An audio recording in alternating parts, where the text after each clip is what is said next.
Who's Big Blue have this weekend? Okay, we're live now. Thank you, everyone, for coming, and welcome to the Select Board meeting, October 16th meeting. First, please accept our apologies for the lateness. We had some traffic issues. Tonight is an important meeting for us, so first we're going to start with public comment. Is there anyone here? We're being recorded. Oh, we are being recorded, and I forgot the pledge, so please join me in the pledge. We need some Boy Scouts and Girl Scouts. Yeah. I pledge allegiance to the flag of the United States of America and to the republic for which it stands, one nation, under God, indivisible, with liberty and justice for all.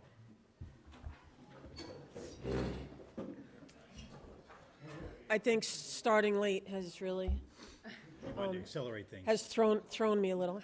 Okay, so now we'll start with public comment. Do we have anybody in the room or online? We do. Wonderful. Okay. Where are they? Who is online? AO. You could use your mic. Unmute yourself.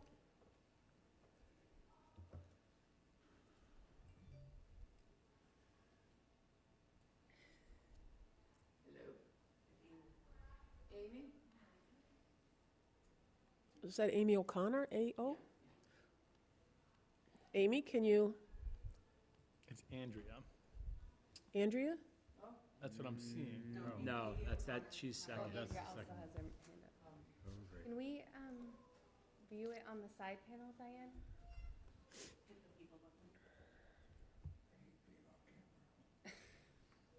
So Amy You're not. lowered her hand. Okay. Now we're up to Andrea. Andrea.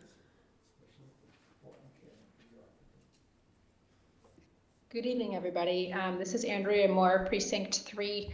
I just wanted to make a public announcement and also thank some of the select board members who recently participated in our beach water quality transparency forum local folks in Lynn, Nahant, and Swampscott about the recently discovered poor pollution conditions of Nahant Beach. So now we have Nahant Beach, which tested very poorly this year, was closed for a majority of August. Obviously Kings Beach, which is a known problem, Fisherman's Beach, which the town has really jumped into action to address, but it's definitely, highlighting the fact that this is, to Katie's point, a regional issue. We need to do continued regional investigation of this issue because we're not just talking about one isolated beach or even two anymore.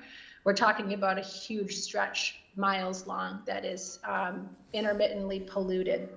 So we had a meeting this week and are interested in potentially being able to do some investigation of our own at our own cost, and are hoping for the town of Swampscott's participation in potentially allowing us to be able to utilize the IDEX machine, which is, to my knowledge, not being currently utilized, but we'd like to take some testing along the outfalls along Nahant Beach in order to expedite the investigation process and be able to put more pressure on DCR and the city of Lynn to fix their portion of what's wrong with Nahant Bay. So I just wanted to make those comments and make you aware of what's going on in the community, and thanks for everybody's continued support of this ongoing issue. Thank you, Andrea. Okay, so let's try Amy O'Connor again. Can you hear me? We can. Oh, good. Thank you very much. This is Amy O'Connor, Precinct 1. I just saw the ballot for the November election, and I am curious about the Community Preservation Act question. I was surprised to see it on the ballot, but admit that I have not watched all the select board meetings since the town meeting approved this to go for a vote. On the surface, it seems like a relatively benign ask to save money for future projects and simultaneously be able to get state monies. But I ask, why are we looking to set up yet another tool for savings when we already have several $1 million in excess levy capacity? Little public discussion on what the ramifications are for that. And during our last few town meetings, we've established several savings vehicles. So with so many savings vehicles, and more than a healthy amount of free cash annually, along with this growing excess levy capacity, I just think we need a better or clearer understanding of the pros and cons for why this additional tax is being asked. Like who's going to decide how and when the money is accessed? What are the hoops to jump through to access it? Is this our only chance to opt into the program? What kind of money will we get from the state, and what projects have been funded or would have been funded differently if we had already passed it? If there's a place where I can find this, that would be great, but if not, I ask that the select board spend some time educating the voters on the matter with a healthy public debate. All voters get a pros and cons from the state for statewide initiatives, and it would be really helpful to get the same thing from our town. Otherwise, it's a no from me. During select board time. I would like to ask the chair's prerogative to just give a very, very simple response, which is, Amy asked a question, swampscottcpa.com. Thank you. Is there anyone else for public comment? Okay, seeing none. Would it be possible that we move the town administrator's report to the end of the, would you folks be okay with that? Okay, so then we will go directly to new and old business. And tonight, we'd like to take a moment to have DPW Director Gino Cresta introduce two new DPW folks. And this is exciting for us because this is something new that we want to try to get into. We generally see police and fire and other departments, but the real department that keeps us going, you guys are a major priority, so we want to make you the stars of the show tonight, okay? So Gino? So we'll start with Joey Ragusa. Joey came to the department, highly recommended. Joey, I'm not sure if I've ever received as many phone calls for a prospective hire than I did for Joey. So the bar's been set pretty high, my friend, all right? Joey's been with us for a couple of weeks now. He's already been involved with lining of the athletic fields, emptying trash barrels, and most recently, repairing a water service leak on Bates Road. So I think Joey's going to be an asset to the department, and I'm looking forward to many years to come. Great. Is it time, Joey, you want to add anything? I hate to put you on the Wait, spot. Joey, we have to give you the microphone. Yeah.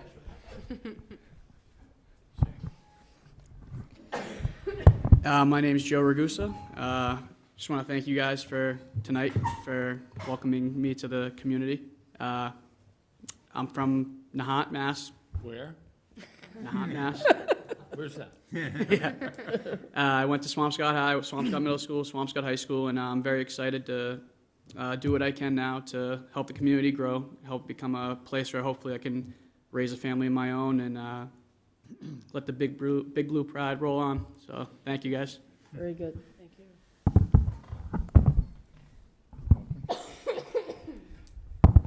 Next up, to Joey's right, is Cabot Dow. Cabot has only been with the department for a couple of days, but he's fit right in. I'd like to acknowledge that Cabot was selected from a pool of 6 very qualified candidates. So we're looking forward to many years with Cabot. Ironically enough, both these gentlemen both live in Swampscott right now on the same street. Oh, nice. How's that? All right. It's going to be very well plowed You, street. That's a good point. Cabot comes to the department with quite a bit of experience in the carpentry field. So we're going to try to utilize that, and looking forward to many years with Cabot. I'd like to add, with the addition of these 2 gentlemen, I'm now responsible for hiring all 16 men in the department. oh, good for you, Gino. So it means one of 2 things. I've been around for too long or a long It time. only took you 20 years? Yeah, 21 years, yeah. But I'm very proud of our department. You know, we had 16 qualified individuals that all get along very well, and as this guy could probably attest to later on, that wasn't always the case. But it's, you know, I'm really proud of these guys. So, Cabot? My name's Cabot Dow. I grew up in Marblehead and Swampscott, so I've gotten both experiences. I graduated from Swampscott, though, I still live in town, and I've done countless construction jobs around town, already working to better the look of the town, and I'm excited to start with the DPW and maintain everything. Seize this opportunity. It seems like a great place, and I'm excited to work here. This is great. Thank you for joining the team. And let us know how Gino's doing periodically. Yeah. Okay, so now, out with the old. We're going to, In with the new, out with the old. in with the new, out with the old. Yep. We're going to give Gino the floor to, for the big highlight of our show tonight. Highlight. In with the new, out with the old. Yeah. So Carl, Yes, sir. Carl's been with the department for 37 years. Amazing. Predominantly in the water department. He retired as the working foreman of the department. With those 37 years of experience comes a lot of institutional knowledge, which we're gonna miss. You know, we joke about it, right? Right, But- institutional knowledge. Right? Sometimes I thought you should be put in. So, but Carl, you know, it's been a pleasure. We've talked about this over the years. Oh, yeah. And there's been a few bumps in the roads, Oh, absolutely. but I consider you a friend, Carl. I'll always consider you a friend. Likewise. Yep. And it was my pleasure, and the thing is is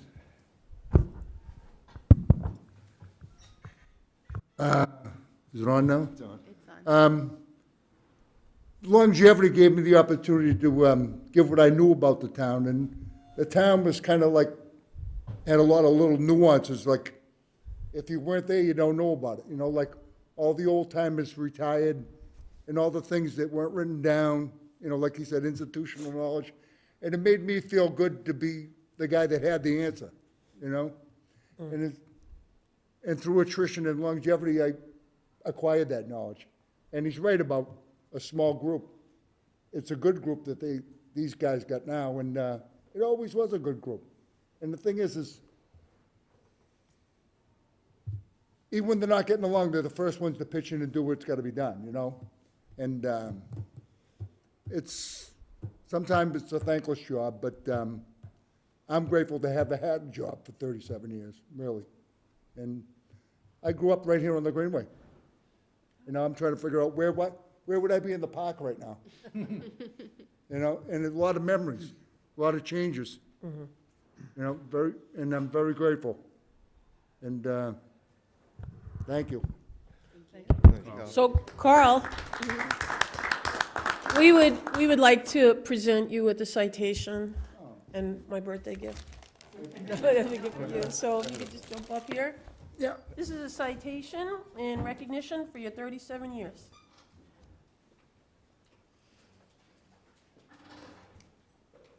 Thank you. Thank you so much.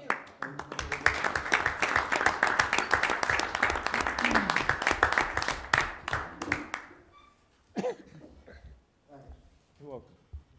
Appreciate that a lot. You deserve it. No, I really don't.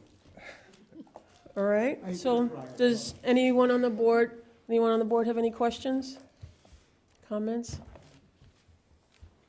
Does Gino know where to find you if we need any of that institutional knowledge? Right. Right? Carl, do we know how to contact you when we need that institutional knowledge? Yeah. What's that? Do we know how to contact you when we need that institutional knowledge? Gino does, and I promise not to butt dial him. I miss That's those. another inside joke. At least All right. twice a day, right? No, nothing would make me happier.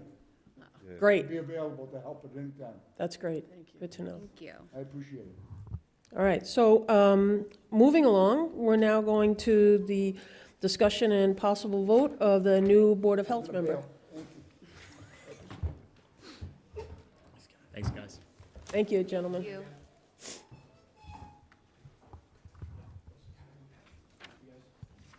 Great night. Peter, you need to just call your board, call a meeting of your board. Yeah, so I'm Peter Scheckman, I'm chair of the Board of Health. And we first will call a meeting of the Board of Health. And our other board members to my right, Gargi. We're here to vote with, so the meeting is called to order for the Board of Health. Very good. And we are here tonight to present a candidate to you for the open position on the Board of Health. There are 3 seats on the Board of Health. 1 is open. We had the opportunity to interview 2 people who presented as candidates. They were both excellent candidates. One of the candidates, for personal reasons and work reasons, decided to withdraw his application. And so we are going to nominate Helen Teeger for the position of member of the Board of Health. Helen is a very experienced nurse starting in clinical nursing, and she's done just about everything in nursing that you can imagine, from hospice to administrative work to home care. So we feel she will be an excellent addition to the Board of Health. That's great.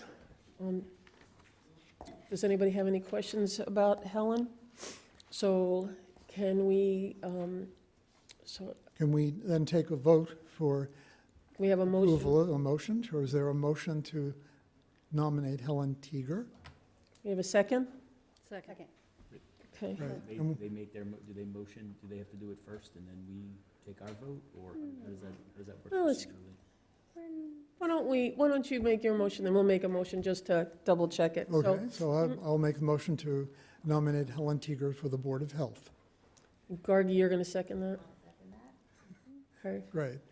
And then we need a vote from the Select Board for approval. So, All those in favor? Wait a second. We also have to make a motion, so can I have a motion to, and, I'll make a motion to appoint Helen Teeger to the Board of Health. second? All in favor? Aye. Great. Aye? You guys are all in favor? Congratulations, Helen. Helen, okay. All right. Is Helen with us tonight? I'll have to call her. It's fine. You'll have to give her the good news. Very good news. She was very eager to be a member of the Board of Health. That's great. Yeah, that's terrific. So then I need to have a motion for us to close the Board of Health meeting. I'll second. Thank you very much for coming. Don't get too excited. Okay. So moving along, we're going to go to our update on elections from the town clerk.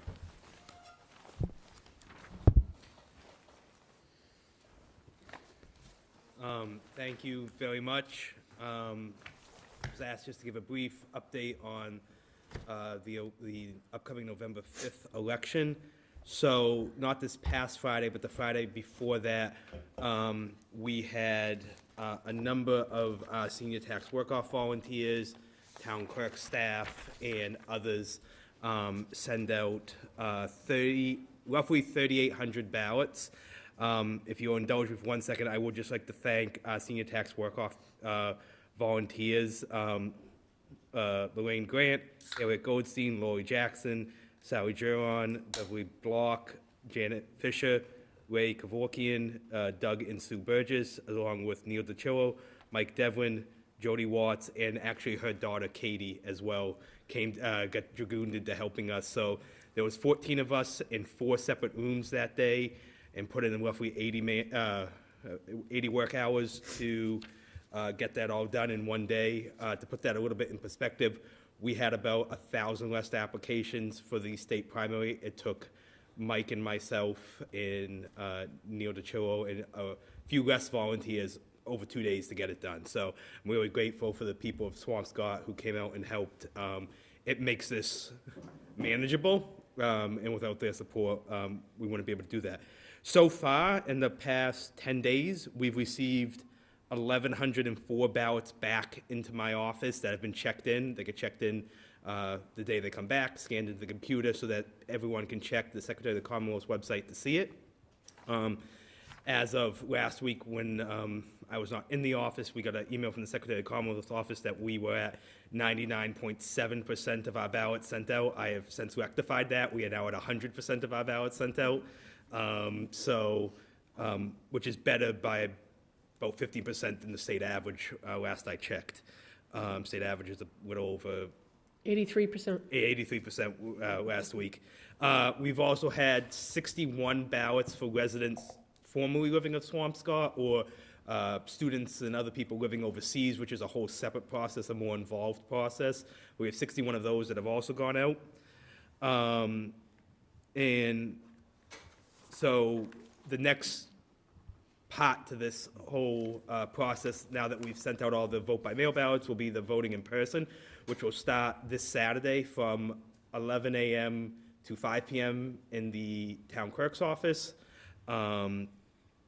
And we'll run 8 to 8 for 12 hours, Monday to Thursday for the following 2 weeks. So we're at about 108 hours talking to other clerks. This is maintaining with Swampscott's desire to make sure there's ample time for everyone to vote. If they want to or need to, we're still processing maybe 20 to 30 vote by mail applications a day, which they have until the 29th of October to get those into us, though we are encouraging people to get them into us as soon as possible. Our local post office has been great with working with us. We sort them, and they don't even send them out of town. They keep them in town and give them straight to the mail carriers to deliver. So last 2 Fridays ago, when we handed it to them, people were getting them by that Saturday, which is really great given the national issues with postal service. Unfortunately, we do have people who are away at college or out of town, which we do have to rely on that, so we're telling people to get them back to us as soon as possible. In addition, Mike Bryson, the assistant town clerk, has come up with a little fun thing to try to get people to come out. The clerk's office on the 30th and 31st has advertised to dress up with yourself, your children, come down, vote, and we'll be giving out candy. I'm proud to say that Mike also took the initiative to send this out to other city and town clerks, and about a half dozen have adopted this using his flyer, so it's nice to see Swampscott pioneering some new ideas to get voter turnout. In addition, I have ramped up advertising, for lack of a better term, of all the options that people have. There's an FAQ on our website. There is the sample ballot, commonly asked questions. We also have a news story that's perpetually up on the front page. We keep refreshing to make sure people can easily find it when they come there. We've contacted the Lynn item, the patch. Gino has been nice enough to program the sign for us as of this Thursday. That will be going up. A robocall just went out to everyone who had signed up for the elections updates, which is, I think, the second highest kind of subgroup of our system. So that's gone out to everyone. And then today we completed 2 trainings for new poll workers. Thankfully, again, the people of Swampscott, they really want to come out and help out with this. We've been pushing for the time I've been here for the past 2.5 years to get more workers. We have a list of about 75 to 80 now who have said they are interested, and over 60 who have signed up to work the polls. So we are working with them to get training. We've done, myself and Mike Bryson have done 2 today, and we'll be doing 1 makeup for those who couldn't make it today via Teams. So we have upped our staffing for the day of the election. The day of the election obviously will be from 7 in the morning till 8 at night. Yeah, 7 in the morning till 8 at night at the Swampscott High School out here in the cafeteria. We're actually, because the school is closed down that day, we'll actually be expanding a little bit to give plenty of room, put up more polling booths. With all the new equipment that we got through our CIC funding, everyone was really impressed in September, and we've gotten new booths, new banners, new dividers. It looks really nice. It's something I've been working on for the past 2.5 years, and thanks to the town administrator, CIC, and the finance department, we were finally able to make that a reality, which is great. And that's about it for the brief update. And I can answer any questions or concerns people have. David? Yeah, Jared, just curious, what is anticipated turnout going to be in 2024 compared to where we were in 2020? I think my estimation will be about the same. You'll be about 70 to 80%. if my numbers are anything to go based off of, we've sent out about 30.4%.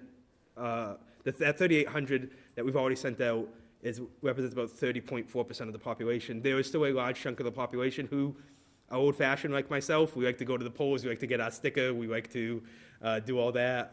I know I see Gino every time come down with his family to vote. I'd say we probably get 750 come in early voting. So I'm estimating we'll probably see slightly north of 9,000 if my estimations are correct, which I'm pretty sure they are. So. Thank you, Jared. Yep. Thank you to you and your team. Thank you. Any other questions or comments?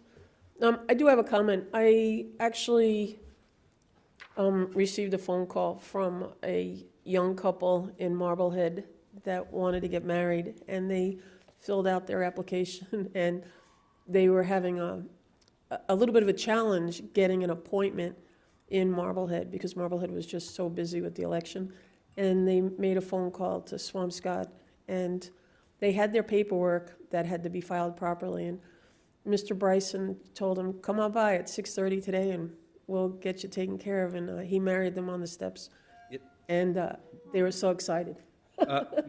Mike and I, just based off that, we have tried. There are a lot of places that are curtailing the other services they offer. Rightly so. Like, I'm not to judge other people, but like the town clerk's office, to the best of our abilities, is keeping all our services open for as long, as much as possible. We're asking people to make appointments, but Mike and I can't turn people away, so we're doing it. We're seeing an increase from Lynn, in particular, who, despite being a bigger town, a city, has a lot more people and, isn't doing all the services that they previously provided for. So we're trying to pick up the slack as much as we can. Doesn't matter, Mike and I are of the belief, Lynn, Swampscott, and Nahant, doesn't matter. We try to help everyone as much as possible. So, and I can always say, for Mike, I have got nothing but compliments about him for everyone who walks into our office. He is the face of our office. He has done a phenomenal job keeping that front office running so we can get all our other work done. Well, they're very appreciative, and they will be looking for a home in Swampscott now. Okay, so thank you very much for your hard work, Jared. You've really done an amazing job here, and I'm always hearing just wonderful things about you and about your staff, and it's much appreciated. Thank you very much. Okay, so now we will move on to discussion and possible vote for the approval of $7,225,000 bond anticipation note for the Hawthorne. Hi. Okay. So I'm here tonight to ask for your approval on a bond anticipation note. This note refinances acquisition costs for the purchase of the Hawthorne by the Sea property that the town completed a couple years ago as approved by town meeting. We have a note that was issued, I was here a year ago before the board with a note that we were issuing for this exact same purpose, and that note is maturing next week, hence why we need to refinance. So ahead of the maturity date for the note, Amy and I met with David Eisenthal, our financial advisor at Unibank, who advises on the town's securities transactions, and we looked at whether a note or a bond issuance would be more advantageous at this time for this particular issue. And we determined, based on the analysis and the discussion with him, that using a bond anticipation note for another year would be most advantageous at this time. And we can secure a better rate on a long-term bond in a year or two when we know the final disposition and use of the property. So that's how we proceeded. We had a meeting with Standard & Poor's credit analysts, and they reviewed our credit ahead of the offering for the note, and our AAA credit rating was reaffirmed, which is great. They last reviewed us in March, so it's been 6 months. We don't have a new set of audited financials, so they weren't looking at any major changes in the town's financial profile, but we had discussion with them, and it was positive overall. We maintained our rating, and from there we conducted the sale and received the bids last Wednesday. We received 4 bids, and the most advantageous bid was from Piper and Sandler Co., who has bid and purchased securities from us in the past. And the net interest cost to the town is 4.69% on the note, which was within 30 basis points of what we forecasted for the issue. So we were pleased to see the market meet our expectations in that sense. And so that brings us to tonight, where I'm looking for your approval on the note so that we can settle everything on the 23rd in order to pay the maturing note on the 24th. I'll take any questions. David? Yeah, Patrick, 2 questions. Just the bids that were rejected because they were bid on a tax-exempt basis. Can you explain? Just Yeah, so that was odd. The financial advisor said that was odd that they would submit bids. You know, you look at the bid sheets and you see something that looks too good to be true, obviously. So we knew something was wrong. And we went through our disclosure documents and our advertisements because I wanted to make sure there wasn't something that the town or the financial advisor in the disclosure would have, led to that, and there wasn't. Mm-hmm. So it's an error on the analyst's part, so we rejected those bids. They weren't reflective of taxable issue. Understood. And then just for my edification and the board's information, what's the difference between a AAA issuance for a 1 year for a 1 year ban versus a AA plus? Yeah, it could be. It's hard to say exactly, right? You get a spread when you solicit bids, but it could be a quarter of a point or 50 basis points, which if you apply that to debt over time, that can add up. Understood, but those were real savings that we realized as a result. Yeah, we benefit from the AAA. If we had a lower credit rating, we would likely see less advantageous results. Great, thank you. Yep. What is the difference in percentage on right now with the ban versus a bond? So when we did the analysis, we looked at a 28-year and a 25-year bond, and those were total interest cost of 5.22% and 5.09%, versus the note we've got 4.39% for a year, and this is so FY26 will be the 3rd year that this debt will be maturing. So we'll also make a principal pay down in FY26, which will be good. And then the issue is, if we have a tax, it separates out. There's different categories if it's a not-for-profit or versus tax generating. Yeah, so generally, I think the point you're getting to is the town generally issues tax-exempt bonds and notes, and the benefit to the investor is that the income they derive from their investment is exempt from taxation. So they're willing to accept a lower coupon rate from us, so we then expend less money. But for this particular use, we have commercial activity formalized in a lease. I know you're all familiar with that. So that changes the tax status of the issue so that we can comply with the IRS regulations. All right. That's interesting. I don't think I had caught that in the past. Did you already ask the question? Maybe I missed it, about the differential. So if we didn't have that commercial activity there, we would get a lower rate. Definitely. Right. Did you just ask that? Sorry. Yep. Yeah. It's okay. I was thinking about my next question, I guess, when I was. When you talked about the AAA bond rating from S&P in this context, did I detect any kind of, was there any feedback we got from them in terms of looking forward, things that they were cautious about, or are there any risks in terms we didn't of get going forward? any significant feedback. They don't have a new set of audited financials. They're still looking at the FY23 financials and then supplementary information unaudited that we gave them. But we did have a change in credit criteria. So S&P has been using the same credit evaluation criteria since 2013, and effective September 1st, they changed it. And the two biggest changes that we were advised that Swampscott would be most impacted by, although it didn't affect our credit rating in this review, is the fact that the economics of the town the economical profile of the town was weighted more heavily in the past. It's now weighted less. And the liabilities of the town are weighted more, so OPEB, pension, future debt, that type of thing has a little bit more weight now. So that doesn't necessarily hurt us, but we were benefiting from the criteria previously, and now due to criteria change, it's a little less advantageous for us and a lot of other communities. Is the new school, did we bond the new school as a AAA, or was that a AA plus? That was a AA plus. We received the upgrade after that. Okay. I believe the board also has the packet of the S&P rating criteria. I believe Diane included it in your packets. Yeah, we have that. Yeah, you have the rating report. So Sean's going to address that later, but the bottom line is chances of it might not look too rosy in the future.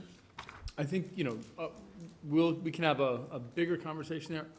What we heard from the analysts was that they liked the economic development efforts. They really thought, the hotel was a really positive sign, and really the balance that we have with the budget. They see that it takes a lot of work. They look at a lot of different cities and towns, and they recognize that, our reserve levy capacity is a sign of financial prudence. And so they're looking at the metrics of the town. And, they are changing some of these criteria. They're trying to equalize it across cities and towns across the country. That doesn't necessarily bode bad for the town, but it does say that we have to be really focused on our metrics. Okay, so then am I calling for a motion? Am I calling for this motion here then? Yes. Okay, so can I have a motion for, a move that the written votes presented to this meeting in connection with the town sale of its note be adopted as written and incorporated into the minutes of this meeting in full? So moved. Second. All in favor? Aye. Aye. So moved. Thank you. You're welcome. Okay. Now for just our update on ARPA funds. You want me to share this? Amy Sorrow. I can pull it up.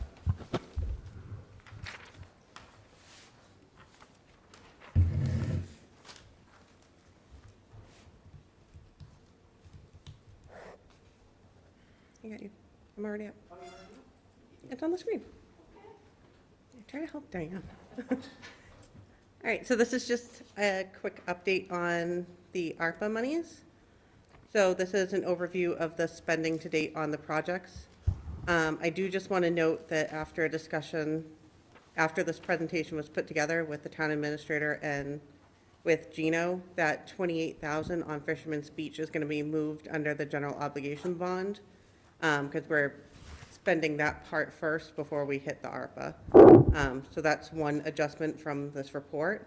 But otherwise, this is the authorized votes that the board has made and the spending to date on that.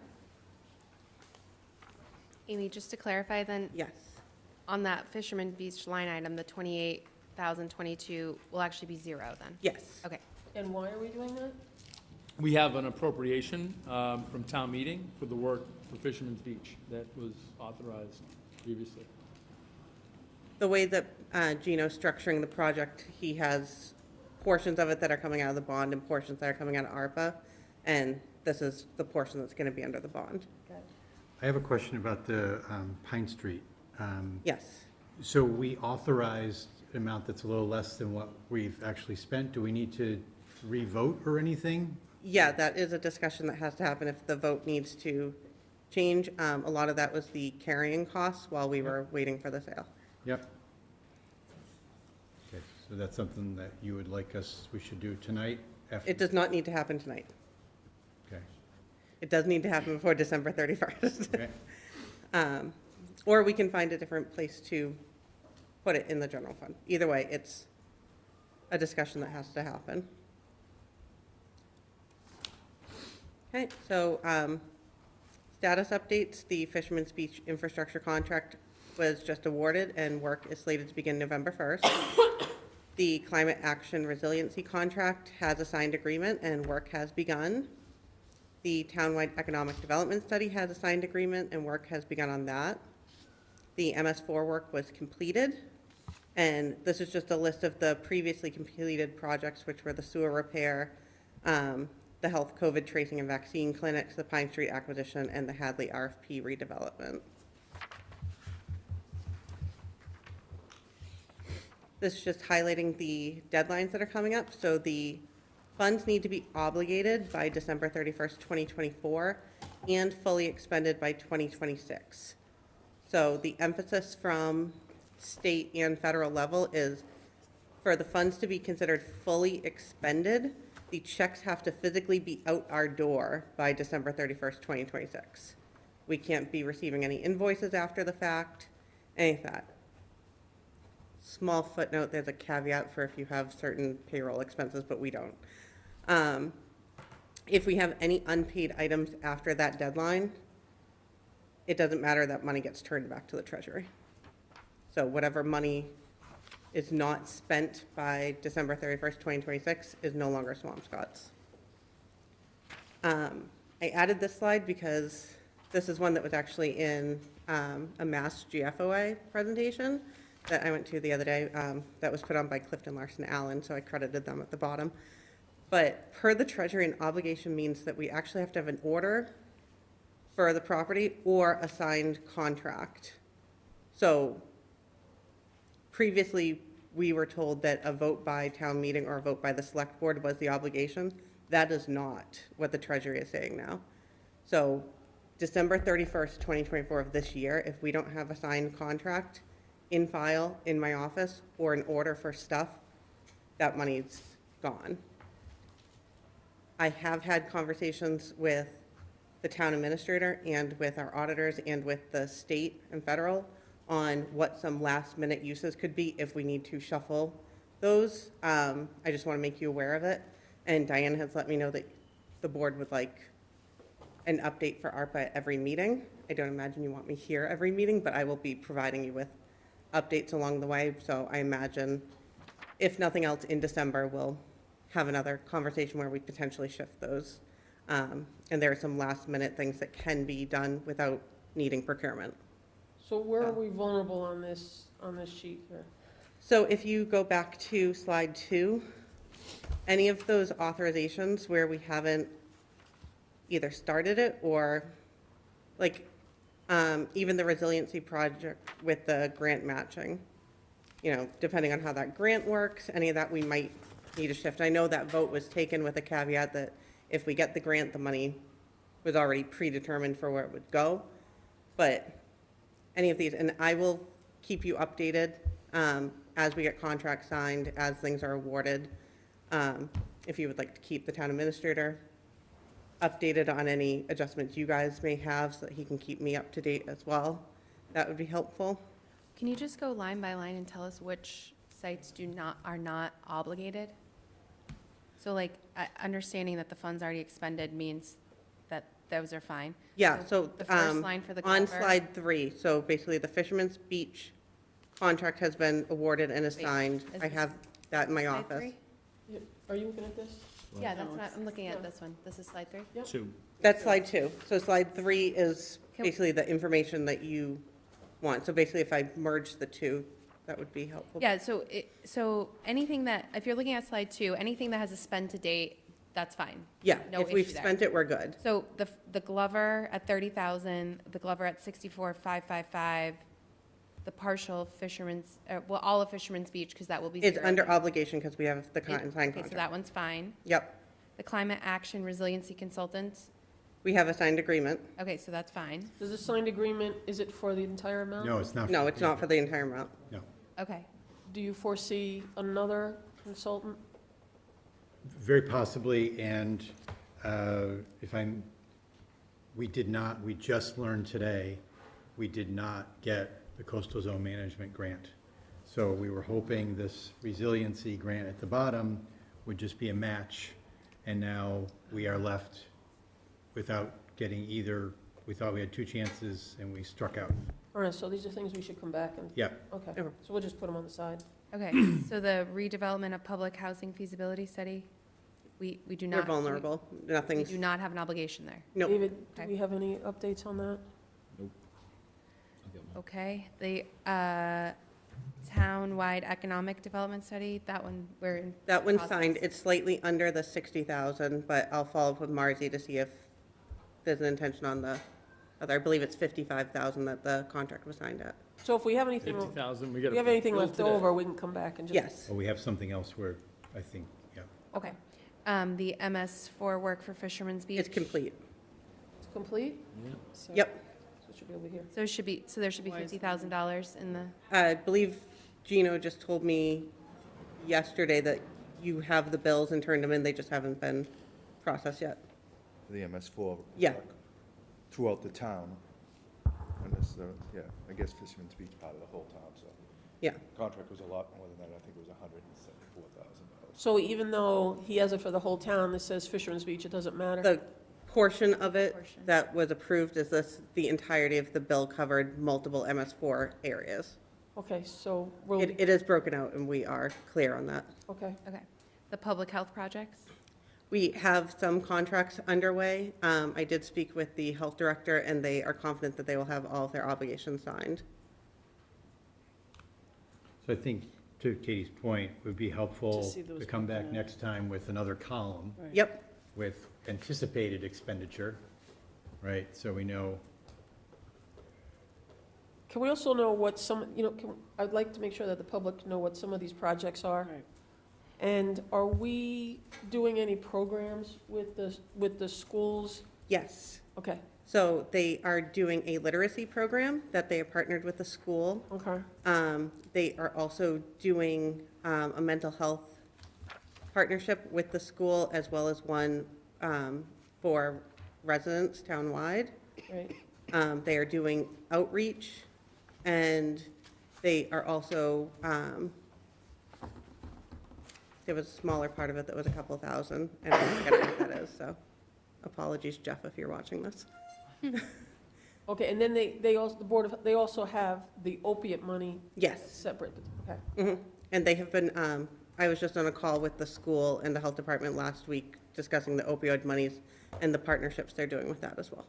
Okay, that's great. I'm sure the school appreciates that. Okay. So, all right, so we're feeling good about that.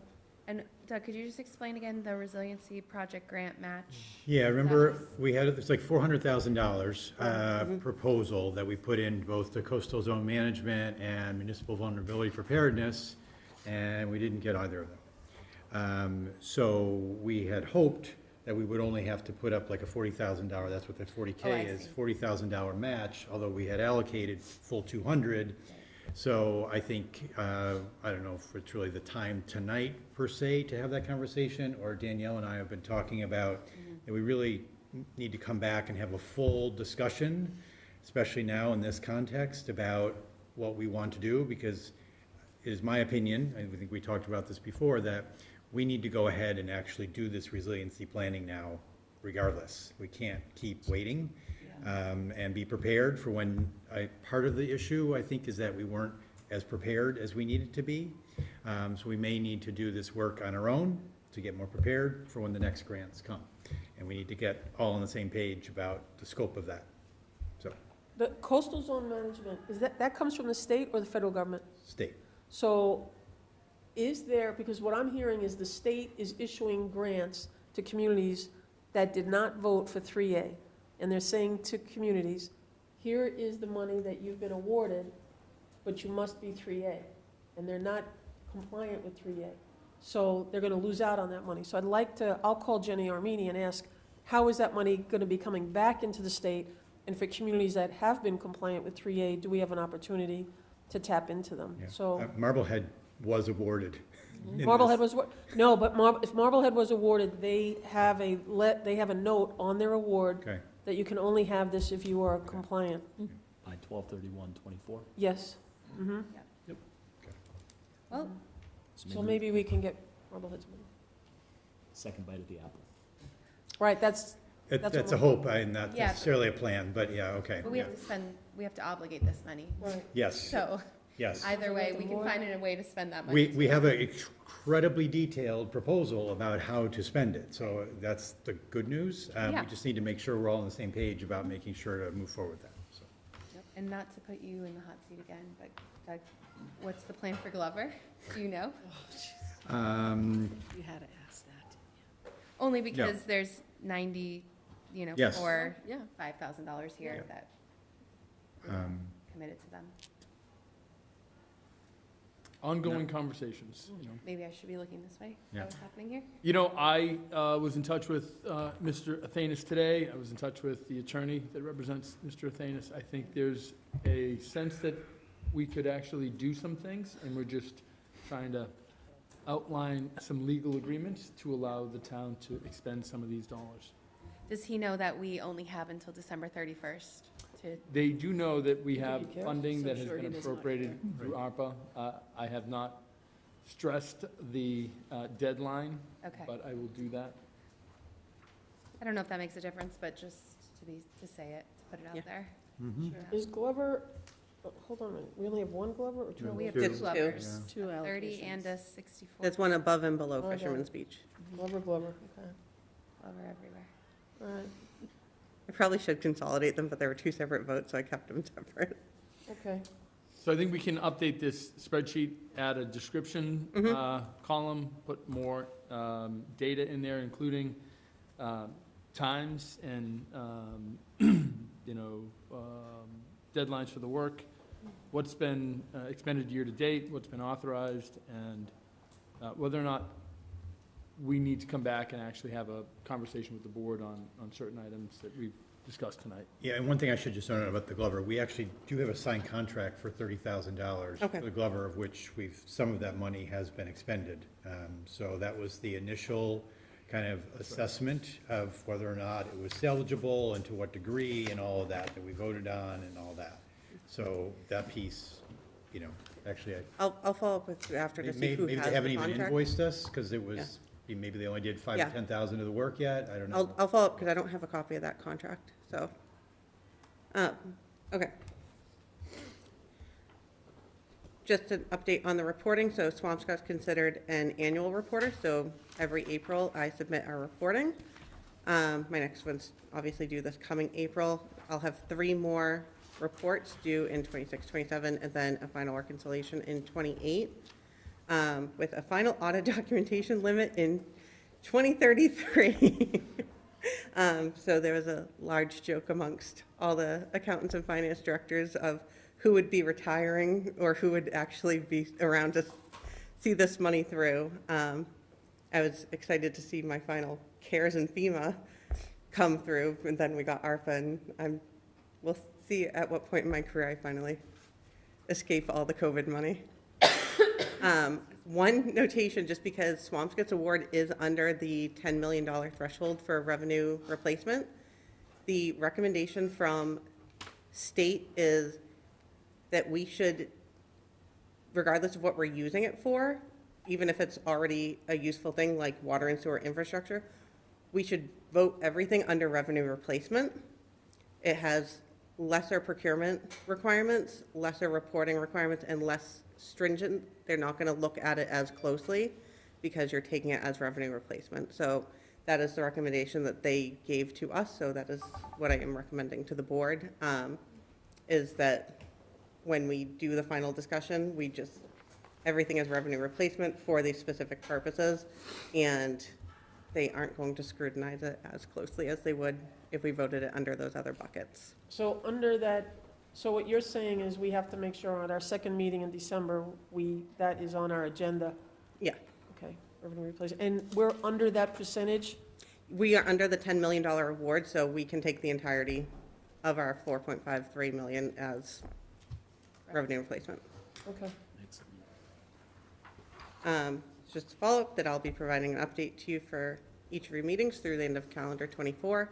And then after that, I apologize for the typo of the BORD, but we will determine the frequency for the remaining 18 months of the expenditure deadline.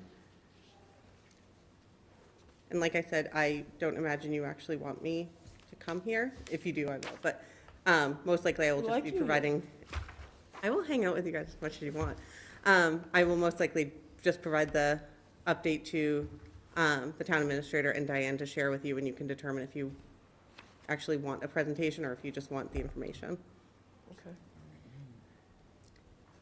Does anybody have any more questions on ARPA? David? You're gonna double check on the 50,000? Okay. Yep. What, I guess, the resiliency conversation then maybe should be happening sooner rather than later, so that then we can sort of Yes. procure contracts and things that are necessary for the end of the year. Yep. So do you have any sense, Mary Ellen, whether or not that would be the next meeting or Yeah. the first meeting in November? I think that is the Oh, next meeting. that is the next meeting. That was a trick Holy question. moly. Tricky for Boy. me. I know. So it So should be the maybe day you wanna- after Election Day. The day after Election Day? Is that right? Oh, first Wednesday of the month. Yeah. Yeah. Yeah, a lot to talk about. Just probably got to get some of your ideas narrowed down, Okay. So then we would circulated out there. invite Harbor and Water Yep. and Coastal Climate Action.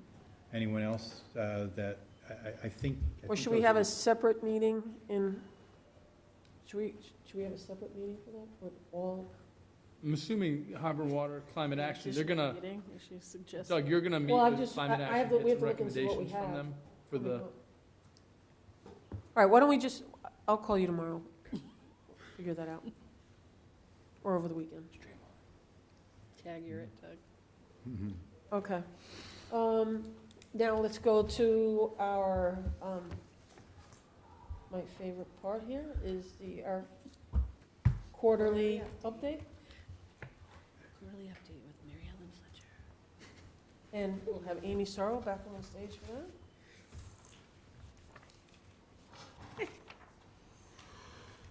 All right, so I'm just going to give the highlights. You have the line item reports in front of you. These are just summarized and shrunken down into their main categories. So the big highlights on general fund revenue is our meal taxes for the first quarter came in 6% over what we had estimated. Our rooms taxes came in 52% over for the first quarter estimate, and that's because our new rate went into effect that was voted at town meeting. Short-term rental impact is up 21% over the first quarter estimate, which is about $4,000. And then just a notation that the motor vehicle excise commitments go out in February, so that won't be due until March, so don't be alarmed about the 7% on that line. Likewise, the licenses and permits, the liquor licenses, the board does in December, so those fees are also not reflective. So overall, given the fact that some of these large revenue categories happen annually and are not reflected yet, we're actually much better than the 24% that's on here right now. So if I have no questions on revenue. Questions? Yeah, cannabis impact fees. Yes. So I believe the state there had been guidance a few years ago saying that we couldn't charge impact fees, and then I think the state had reversed those impact fees. Yeah, What's we the are latest still and working greatest? with town council on if we can do this. So I believe what you're referring to is a couple towns were able to fight back about it, and if you had an existing community host agreement prior to that legislation, that superseded. The advice that we have been given by town council is do not charge them yet, and we are still working on it, so. We've been working on this for a year. Well, over a year. Yeah, Oh. the ruling for the other two communities just came down within the last few months. So that is what kind of we intend re-prompted to it. collect the revenue in our agreements. Yeah. We're not gonna. And just to be clear, our host community agreement predates. It does. It does, Okay. yeah. And it's So how will that 3% work of the then? sales. How does that work? We can't go back retroactively, can we? We can. We can go back Yes. retroactively. We can do it for the extent of the host agreement, which was a 3-year agreement, 3% of their sales. So essentially what you see in the cannabis sales tax, which is also 3%, you would see that exact amount in the impact fee. So it's $100,000. So when would we see that? That is what we are working on. TBD. When will we do? Okay. I'll call you.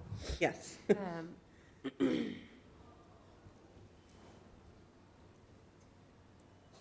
Is this line item here, though, is just this year's? Mm-hmm. So we did not collect last year's? No. We have not collected any on the impact fee.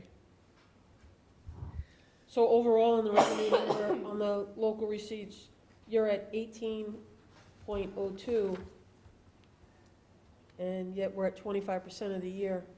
You feel like when the excise comes in, it'll balance out? Okay. Yeah, the excise tax is $2.5 million of the $6 million in local receipts, so it is a large percentage of it. Okay. Okay, do I have any other questions on revenue? I have a question under the enterprise funds. Yes. Why is sewer so much higher than water? The expenses or the revenues? All the receipts. The receipts have to match the expense, so Right. Okay. it's just that the costs are higher. I thought they ran closer. They used to run a lot closer. They used to run like neck and neck. Yeah. That's why I'm seeing them not running neck and neck. Okay. That's revenue. Okay. So expenditures, I changed the format of the report, so depending on how you guys feel about it, I can change it back or we can do something different. Like I said to Finance Committee, the report is for you, and if it does not work for you, then we can tweak it again. The actual expenditures for Q1 FY25 is 24.86. I added in the lines for the encumbered funds because as we talked about projections and how we were looking to year end, there was a lot of discussion on what funds were already set aside. So that is why I added those encumbered funds in there. Those are the approved purchase orders for expenses or for services that have already been committed to, but those monies have not gone out the door. When we have historically done our spending freeze, the spending freeze is on the available funds, and it would take a more extreme circumstance for us to pull back those encumbered funds. So what happens now when you have a spending freeze in January and DPW gets jammed, they can't spend some of their money because overtime is being spent in some other departments? When we freeze the budgets, we freeze all not mandatory spending. So if Gino has to tend to a snowstorm or a water main break, those would be considered necessary spending, so those would always be exempt from the spending freeze. Anything that's public safety, you know, is going to be expended. If a department head has any question about anything, they can come to me and. And we put that in the memo as well, that any exceptions that need to be But made. it's the expectation that we're going to manage the town budget to budget. And so it does create pressure, and, you know, every department head has discretionary authority for certain line items. DPW's a public safety department, though, just like police and fire. And, you know, there's not a lot of flexibility when it comes to, you know, repairing sewer pipes or water pipes. These are must-do responsibilities. The discretionary spend, whether or not, you know, we have enough money to go buy a few signs or nice things as opposed to must-do things, that's where we really lean in. So some of the highlights of this, I did the legal encumbrance based off the monthly average bill of FY '24, so that is why that is showing that there is negative money available. As those bills come in, I'll adjust that encumbrance to what we're actually trending towards this year. And I'll obviously keep the board updated if that looks like it's trending over or on target. The majority of our debt and benefit payments, such as our pension obligation, are made early in the year, which is why those are higher than 25%. As of this moment, I don't have concerns with any of the salary items. They are all projecting on target, which is a nice change from last year's Q1 where we were not looking so great. So right now, there's no concern that the salary lines in any department are going to go over.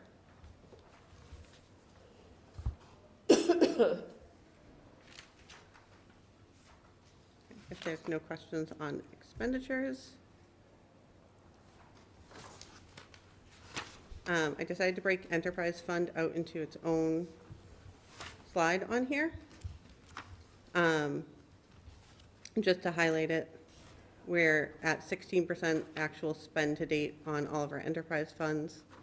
There's nothing concerning at this point in here.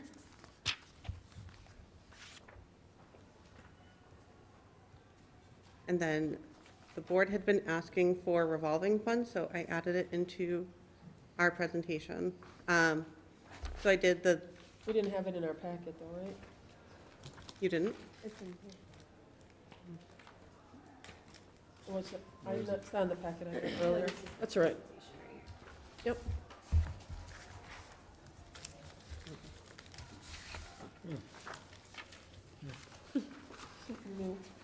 So I put the fund balance at the end of FY 2020 to give the rolling basis to give the up-to-date fund balance. So if we start with rec revolving, they have an annual spending limit of $300,000. They ended FY 2020 with $245,000. There's the rolling balance at the bottom. So as of this moment, they have $291,355. And this is the breakdown of the different categories that's in there. And I broke out each of the revolving funds. So there's a couple questions I have on this. I actually, I was asking I actually asked Jackie Camerlingo if they would if they had programs going, if they were bringing in money for programs right now. We're trying to get an idea of when is the real busy time as far as cash coming in, and when is the slow time with cash coming in? Because if you're reporting a number right now, 291, what is the true number? You should be able to back out their expenses minus their income right now. So what do you think their true number is? So the best time to get the true number on recreation is right when the summer ends, because so in the Q2 presentation for this, it will show all the monies that they've already taken in for the summer programs that haven't happened yet. Right. But at the end of the summer, they haven't taken in for any of their winter and fall programs yet. So at the end of the summer is the best time, specifically for the rec revolving fund, to see where they end up. I did have a conversation actually with Diane earlier about the recreation software and talking about different ways that they can plug in the expenses so that each program itself can have its own little report. The My Rec program is actually really great with it. So that's a conversation I'm going to have with Danielle and Jackie to see how we can better utilize the software they already have, just to get us better program reporting. So that basically you'd be running like a little P&L? Yeah, you'd be able to look at their ski program and see exactly how much money came in for skiing, exactly what those expenses were, and how that program itself worked, if that was a profitable program, if it wasn't. And every program doesn't have to be profitable. They can, be subsidized by something else, but it at least gives a much better picture.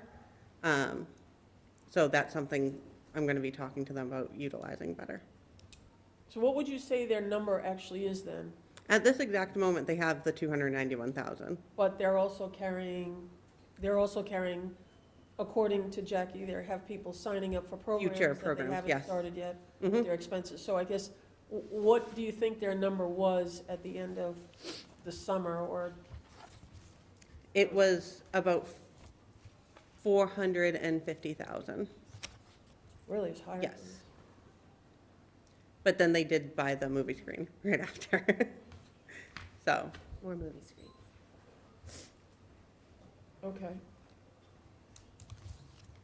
And then the other question I had for you was, I went over all the event spendings and the event revenue, and it just seems like that really needs to get buttoned up, because it doesn't really show a true pattern on what people are being charged. So for example, if you say, how much is that vendor paying, and when the answer is, well, he pays for the music and whatever, that just seems like that should, do we have a policy on that? What is the exact amount, and how do you really know, and how do you compare things?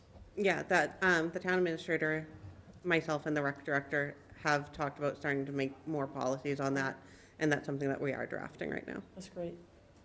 These events are relatively new in terms of, community events, these big events, Swamptoberfest and other things. They've been here for really 3 or 4 years now, 5 years. And so now they're starting to grow roots, and it is time to really put a policy in place and say, all right, we're going to standardize, how we charge for fees, and perhaps, put a little more rigor to some of the insurance requirements and other things that really would help us,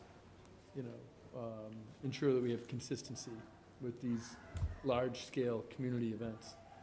Well, one of the bigger concerns I have is there was an event that was run a few years ago, and it's supposed to be split 50-50, and the town did not receive their 50%. So just really want to make sure that everything is really lined up. Yeah, we're trying to have a standardized policy that actually outlines everything, including a checklist of what needs to happen. Did we receive their certificate of insurance? Did they have all the licenses and permits that they need? Do we have a signed agreement with whoever we're partnering with, if we're partnering with someone? So that's what we're working on right now. Very little thing, Amy. Yes. When you say actual year-to-date through 3/31/2024, all these columns say? That's an error. It's That's an 9/30, error. right? Yeah. Okay. Sorry. That is through 9/30/2024. And then, I hesitate to even ask, but so Department of Revenue for recreation, even though annually it's 475, is still only 39,000 for the first quarter? First quarter of this year, yes.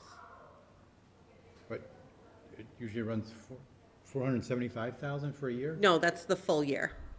Right, I understand. Yeah. But we're a quarter of the way through, and we're Most of their revenue is generated in the summer. In the summer. Okay, but the first quarter included They pay, July, August, they pay for it and before the September. summer starts. So you Okay. pay for your kids' summer camp Okay. before they go to Before summer June camp. 30th. Yeah, Like April, May. Got it. Got to sign up quick. February at this point. Yeah. So we also have the COA revolving for the senior center, which also includes their lunch program. And the senior center director asked that we start doing the social day program from this as well. It is turning into a self-sustaining program. We have the Blue Bin Revolving Fund, which has not really been utilized at all in the last couple of years. The Library Revolving Fund, which is for the printing and faxing at the library, so it genuinely is supposed to just cover those supplies. The Field Maintenance Revolving, which is for field use. It covers the coordinator stipend and the maintenance of those fields. The Historical Commission Revolving, which was just voted in FY21, and then the Andrew Chapel Revolving, which was just voted last year.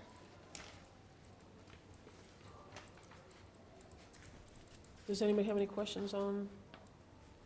I just want to go back to the expenditures really quick. Under Hold on a minute.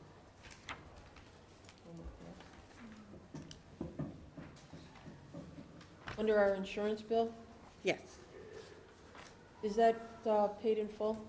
yes, insurance is paid in full in July. Okay. All right, good. Glad to see that. And then my next question is going to be on the overtime for fire and police. Mhm. You know, the overall line, their overall line item, they're right in there, so that's really not an issue, but are they gonna be able to keep that? Because they've Yeah. expended so much of overtime line item. Yeah, so one of the things that the Both of chiefs and I discussed this year is there's always discussion that, you know, there's a vacancy and that's why overtime is trending high. So what we're doing now is on a quarterly basis, if there is in fact a quarter of a vacancy, we're taking that portion of the salary and moving it from the patrol line and moving it into overtime. So that way, when we're looking at the report, because last year it was alarming anyway because it went over, but it was alarming on a quarterly basis because you'd look at overtime and it's saying it's 127%, but then you'd have, say, a sergeant line that's only 76%, and you're like, oh, well, the money's coming here, and so now we're just literally moving that budget there, so that way, when we look at the report, it's a lot more realistic. Okay, and you're doing that for both those departments? Yes. Okay. I don't have any more questions. Does anybody have any other questions? I had talked to, just speaking about overtime, quickly had a conversation with Chief Casada about some of the community programs that the police has been involved with in recent years and how that may add to their overtime. And I had asked if there was a way to inform us when we are looking at like quarterly overtime or even overtime over the year to say what percentage of that was community programming or, you know, like coming out Sure. for the block party or running the camp for our future police New officer school. program or the new school. Grants for that too, don't they? They Well, have some I just think it's- targeted enforcement grants. They're usually $20,000, $30,000, so. I just think it's an important note to make when, you know, they're doing the things that they're asked to do on behalf of the town, and that adds to the overtime. Not to say we're not gonna give them a hard time, because it's our job to do that, but at least to understand the context of it Yeah. in some regard. I think one of the biggest issues is that it's difficult to keep track of that unless somebody is actually like writing it down in a slip of paper and keeping track At least of going overtime. forward, I can add that as a budget line item. And so Yeah. I can talk to Chief Casada about breaking that out and determining how much of his overtime budget he was allocating for community program. It won't help us on the historical level. We'll still have to Yeah, I go think through the back it book out on that, manually. but Yep. at least going forward, we can add that as a line so that it stands out on its own. Yeah, and I think, I think it's helpful just to understand the context of it. And also, like, understanding, like, for the school isn't paying for the overtime, it's taking the police to do the details outside. They're just doing the Oh, job the they need school's to do not, for the school's community, not right? paying for those No, overtime? for the new school, starter school, that's all That's all on the police? in the town, yeah, Right. police department budget. Right. So I just think it gives a little more context to that overtime line from time to time. Yeah. Doesn't excuse it, but. Yep. I'm We totally need the police out there, right? happy to provide some additional detail there.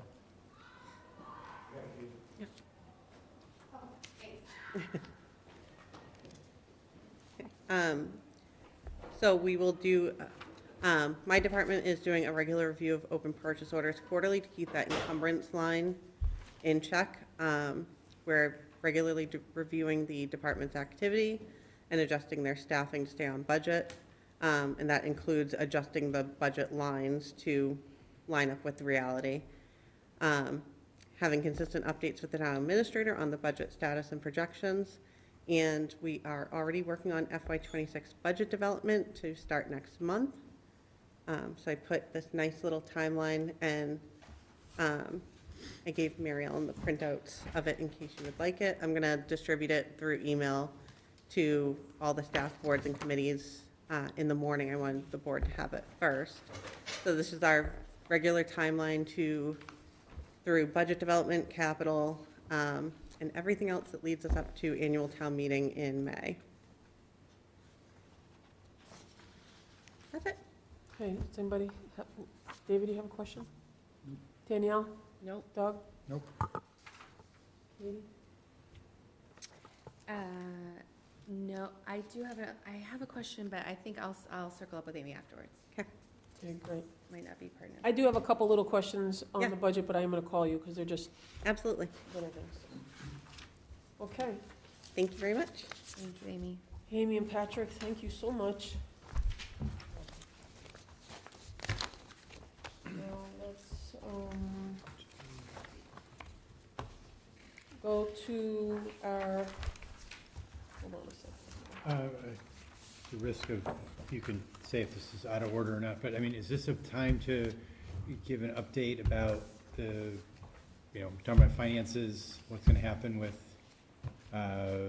financial summit? Or are we gonna wait till town administrators report and select board time for that? I think we're going to wait till the town administrator's report.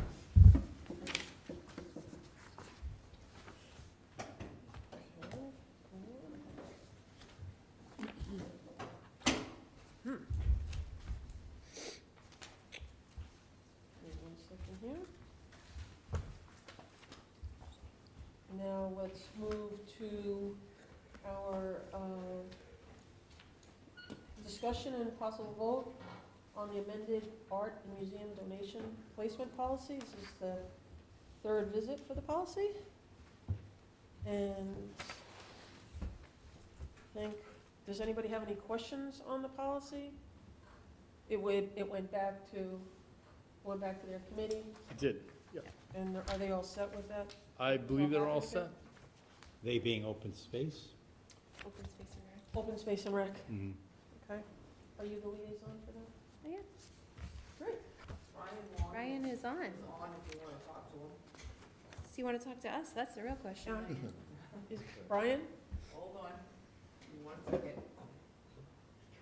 Hey, good evening, everybody. I'm just here to answer any last-minute questions anybody has, but, hopeful that you guys bring this to a vote tonight. Thank you, Brian. I think we're going to do that, Brian. So can we have a motion to adopt this new policy as presented in our packets? So moved. Second? Second. All in favor? Can I just one, I just want to make sure, is this a 3 residents from the town? Is that the edit? Right. Yes, that's the edit. Okay. We received some feedback from the board that that y'all were looking for a little bit more input from the town, and we took off a few of the committee representations. The last edit would be just the addition of the school department as necessary, similar to the historic district. And I apologize if we had these exact same edits before us last time. Can you briefly say why you took off the ones you did? Is it only because you just felt like you were adding some residents, so you had to take off other people, or was there independent reasons why you took off these committees? Yeah, we received feedback that the committee was becoming large and that, some of the committee representations was overlapping of one another. So we removed a few, and that was on the basis of, consultation with Marzi and other select board members.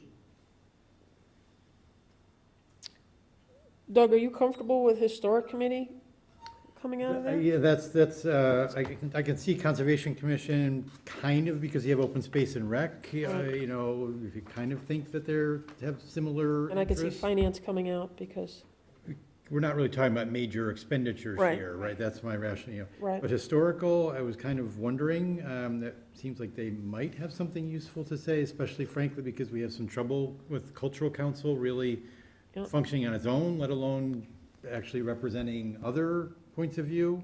So I suppose that's. Could I just point your attention, Doug, to that when necessary, this committee will still have to consult with the Historic District Commission. which Right. Is different committee. It's different. But that's different, right, yep, all right, so I would feel better adding that back in. yeah. If we're worried about the size of the committee, what was the conversation regarding the cultural commission? Because does it make sense, given their Yeah. inability to be a full-bodied Right. council. We're struggling to get swap. 5 people to Yeah. actually be the cultural council, so. So you're saying to swap cultural with historical? Yeah, I mean, listen, it makes sense to keep culture on here Yeah. because the tenement of art and monuments Yeah. is reflective of culture, but if the commission itself is not well-staffed, I mean, we can just add historical on here, and then there maybe should just be sort of 2 residents? a carve-out, is it the? I don't think it matters if it's one more person. Yeah, what does I don't it think matter? it's- I Yeah, think- okay. So if we could add the historical, that'd be great. I think, Brian, maybe a reference if any of these, like, from a practical perspective, if any of the commissions aren't in existence, that we would just replace them with a resident. Does that make sense? So you would still have the same number all the time, or you want to depreciate the number? Does it matter? Are you, I don't think it matters. I don't think you need to replace it. That's my 2 cents, but. I don't really think it matters. Okay. I'd agree with y'all, and just to add something, it's just that I think that the size of the committee is good, and just to get the input from the town is what's important with the combination of, you know, the town administrator, a few committees, having a systematic way for approaching this is what's important to us. Okay, so what's our final, So I move to approve the policy with the sole amendment that we add the historical committee back in. okay, second? All in favor? Aye. Thanks, Brian, for all It's your passed. work. Thank you very much, Brian. Thank you, Brian. Thank you, guys. Thanks, Brian. Have a good night. You too. Okay, now we have a discussion and possible vote on members for the following boards and committees. This is the town election committee that, once we add these 2 folks in and we get through this election, we will be pulling this committee together. So we now have Martha Serrata to fill the vacancy for the 16 to the 18-year-olds, and Olivia Chavez to fill the vacancy for 18 to 22-year-olds. And the way they were selected was the same process, pretty close to the same process that we did before. The HR department, Mary Ann McAllister, took care of that, so. The same questions and everything. So can we have a, Motion to approve Olivia Chavez and Marta Serrata to the Town Election Review Committee. and a second? Second. All in favor? Aye. I think it's really exciting to have these folks join the committee. Absolutely. Me too. I'd be more excited if I saw them online there. I think one of them was away, so she All right, we'll get them I'm next. sure they will be. Yeah, that was great. Well, I did hear, I heard about them, and these seem like 2 amazing people.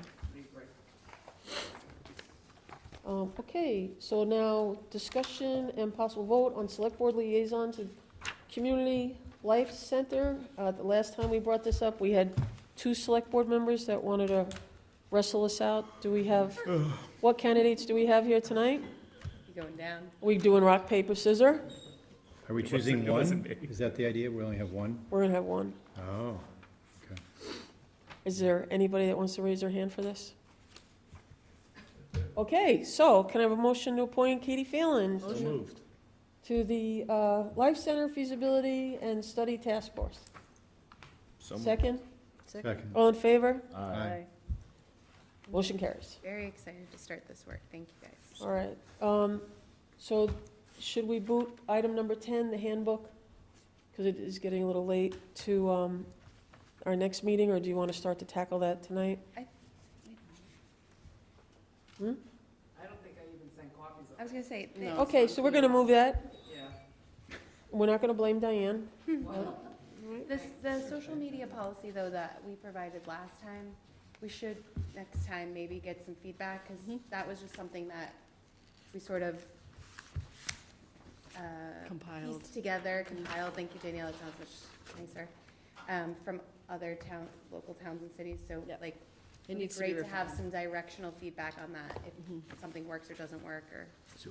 So Diane, can you send that out like the beginning of next week, so we have, yeah, thank you. And then is the plan for the social media policy to sit separate or sit within within the select board handbook or within the code of conduct? I thought we were gonna set it separate. I just don't recall. Yeah, I think our idea was it's not in it already, so to separate it, and then that it would be potentially a mirror provided to an employee handbook, a mirror social media policy. I know the social media policy that we provided does speak on not just elected officials, but employees also, so if it were something that we wanted to adopt sort of townwide, and I'm sure the school has one, but if they don't. They do. Do they have one? They do, they gave it, I have a copy of it. We have a copy of it, but,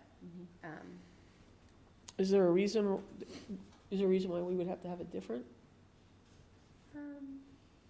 Public Is there a safety reason has why? Yeah, I different standards, so I think that both police and fire, have, my experience, different protocols for social media, posting pictures of accidents and other things, so, we've got typically, we'd have a little bit of a different standard, but certainly, I think overall, for a town personnel plan, we could have the same. Okay. I don't know why we wouldn't, So, we will address that at a future meeting. So how about if we we go back to the town administrator's report?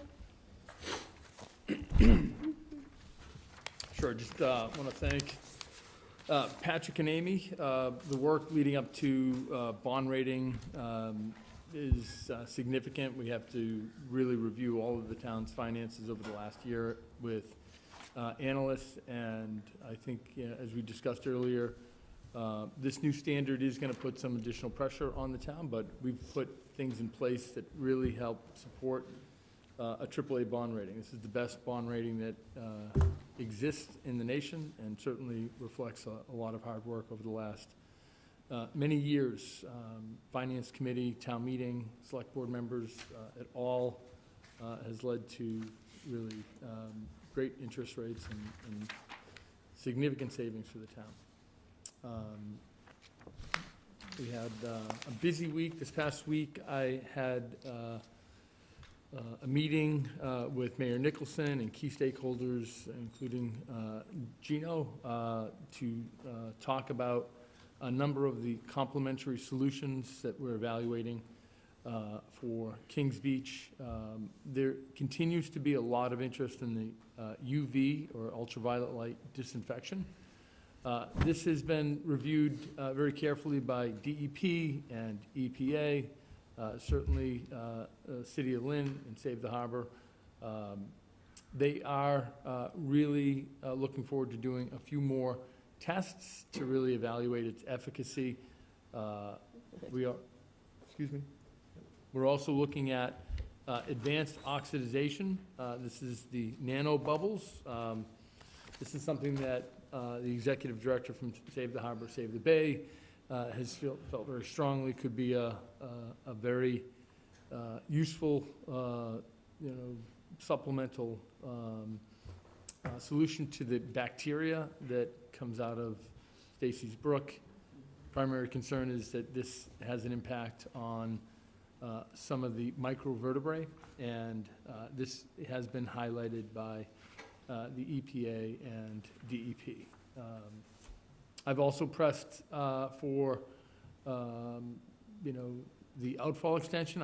I do believe, and I've shared this many times, that this is the solution that actually will prevent any kind of contaminant from the near shore. Certainly we have to study this. I've highlighted Myrtle Beach in South Carolina as an example of a community that has, in 2.5 years, had a outfall extension permitted and started construction. And it's my hope that we can continue to advance a study on these 3 supplemental investments that would help ensure that Kings Beach and perhaps other areas along our coastline have beaches and resource areas that are safe for the population that they serve. We have a new exhibit at Town Hall. I would hope folks will come by if you're a graduate of any of the Swampscott elementary schools or middle school or high school. You can see the buildings as you walk through Town Hall. It is great to see Town Hall used as a museum, but also as a place to celebrate Swampscott's unique history. We are filling a number of vacancies. I'm glad to see that we have a number of our DPW employees here tonight.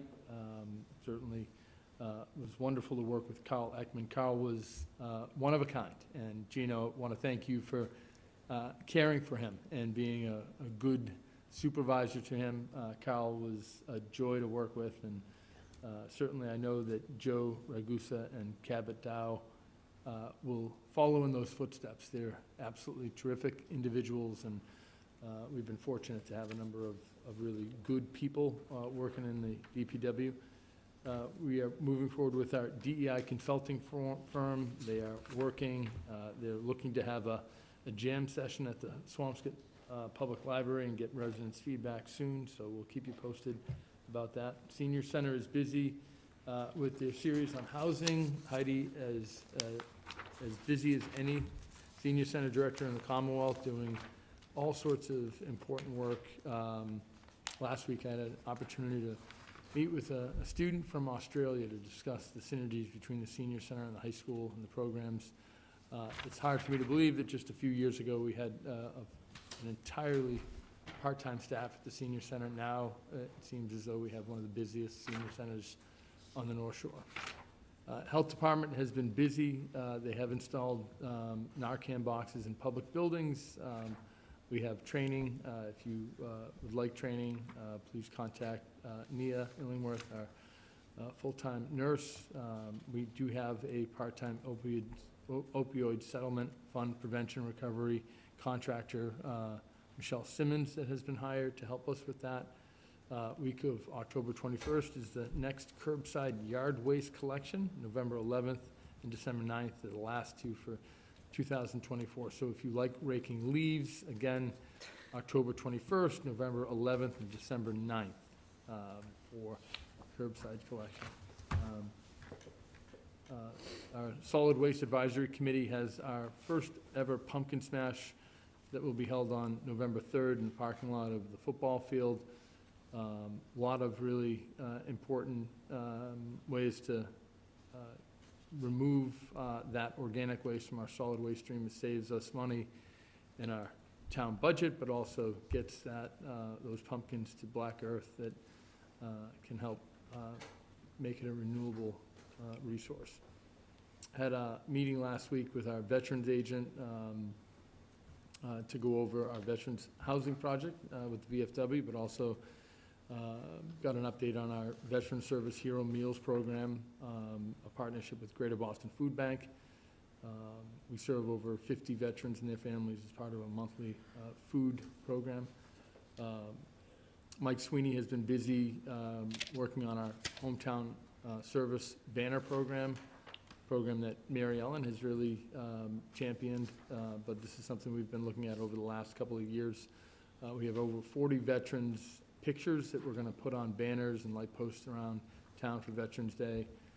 It's my hope that over the next few years, every one of Swampscott veterans will be highlighted, both active duty and folks that have served from Swampscott families over the generations.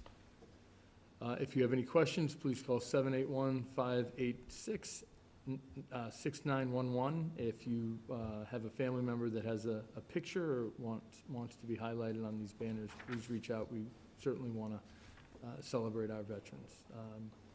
A lot of great programs at the library and recreation. We have a classic C-Car show Sunday, October 13th. Always a big hit. And we have a Halloween parade. And all are invited to Town Hall for a trick-or-treat on October 31st. That's my report. I have a couple comments. First, on the veterans banners that are going up. Gino, you're ready to go, right? And I just want to say, the person who's working the hardest on this is Diane Marchese, who's sitting right here. Absolutely. Thank you, Diane, for all your hard work, and I think it's going to be really exciting. But you were working nonstop on this, and it's much appreciated. On the senior center, on the housing, I haven't been able to make it, but they're online, and they're really terrific. And I have a question on the First one. on the outfall extension. Can we get more information on, don't they have a video or something like that? Is there more information we can get? Because if they were able to do this, I just think. Are you talking about Myrtle Beach? Yep. Yep, there's videos, if you search up, as my kids say, On the YouTube? Myrtle Beach outfall extension, you can see videos and community updates, testimonials about the project. There are slide decks that have been used to present publicly on the project. So I've spent some time looking at that. I can share it with the board.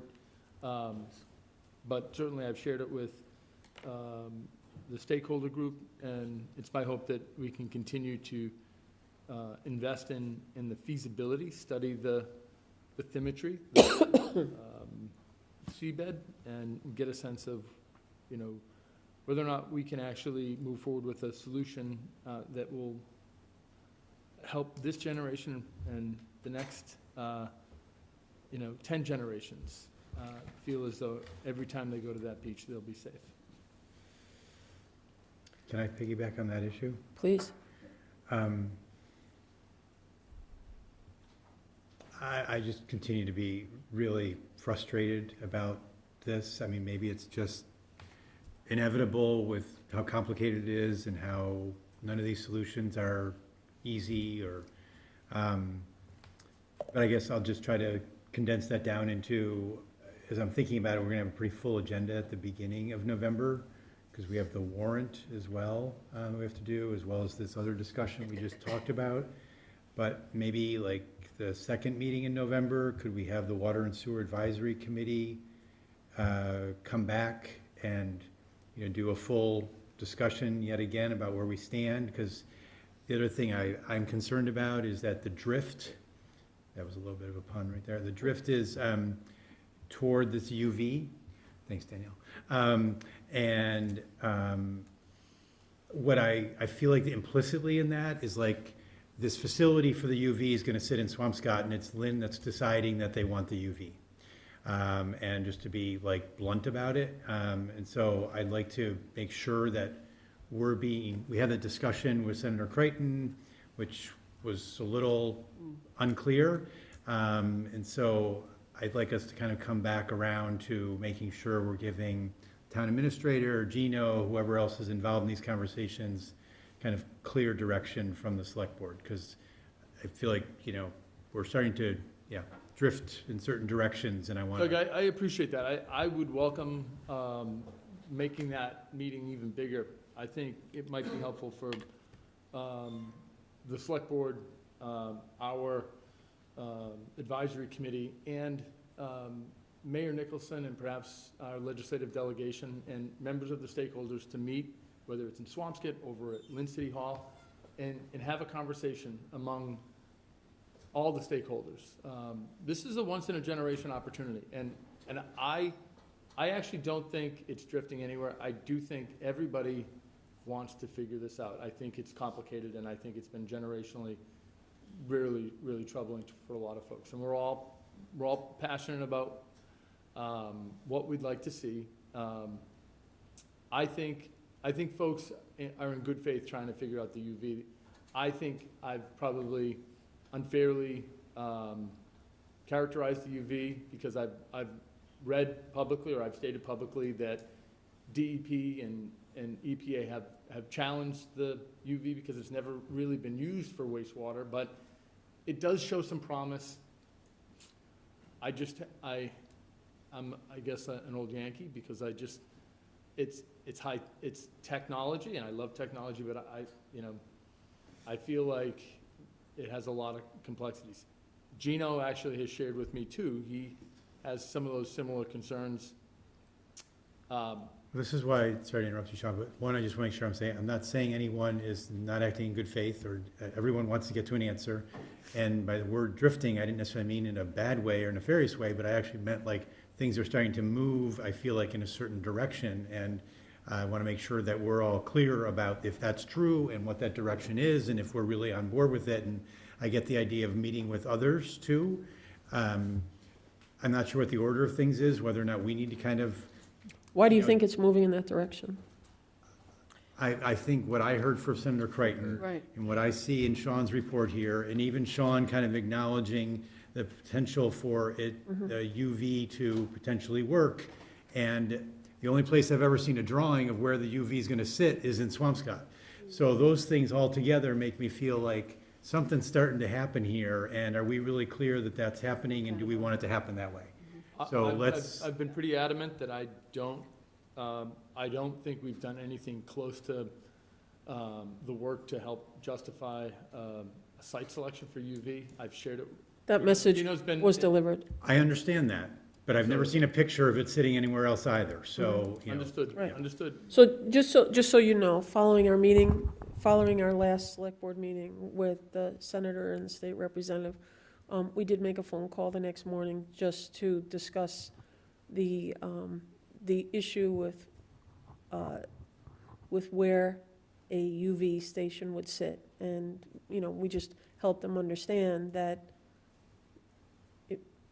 it would be tough to have it sit where it was in that drawing that was presented to us. So my understanding is that there is an application for a grant that's going in, and Sean had a good amount of input on the grant, but I agree with you. Let's air it in public just so that we can all talk about our opinions and get it out there. Is this a grant that was vetted by the select board? It's not our grant.